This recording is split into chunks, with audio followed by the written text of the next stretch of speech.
kita akan pusing tower tu, atau tower crane, building semua.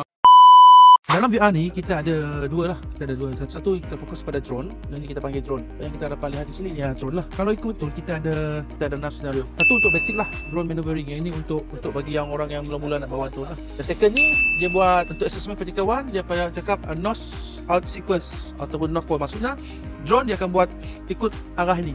Semua ni. Senario ketiga dia akan buat circle, dan untuk senario keempat assessment dia buat figure 8. Kalau kita nak ambil CMM, kita kena ada practical cover 4. Untuk BM, untuk CIB kita tambah lagi lah. Kita tambah untuk spiral flying. Ini adalah bertujuan, selalunya dalam construction kita akan tengok tower, kita akan pusing tower tu, atau tower crane, building semua untuk defect dia punya kerosakan apa. Tujuan utama untuk simulasi ni lah. Dan yang terakhir adalah kita punya exercise yang ke-6, iaitu safety inspection. Dalam safety inspection ni dia ada macam-macam safety inspection. Kita buat latihan untuk memudahkan lagi, serta itu mengenal pasti apakah perkara-perkara ataupun hazard-hazard yang berada di kawasan tapak pembinaan.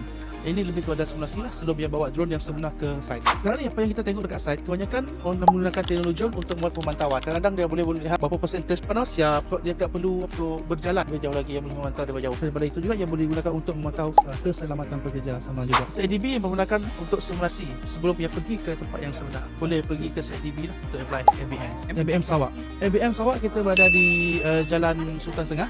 Kita bawah, kita berada di Blok C. Kita ABM Sarawak bersama-sama dengan CIDB, dia punya kompleks. Dia ada dua. Satu kita menggunakan online SIM, nomor dua kita boleh datang terus ke ABM Sarawak.